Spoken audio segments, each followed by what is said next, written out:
النهاردة جايبالك وصفة بطاطس غير تقليدية خالص، سهلة مش مكلفة وطعمها هيخطف قلبك من أول لقمة. خليكي معايا خطوة بخطوة وهتشوفي بنفسك السر اللي جواها.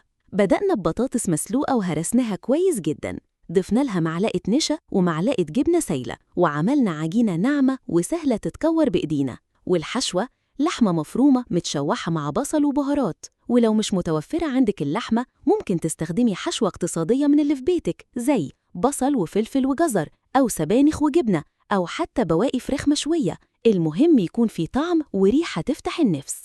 نكور البطاطس ونحشيها بالحشوة ونقفلها كويس، ورصيناهم في صينية مدهونة جاهزين للمرحلة الأخيرة.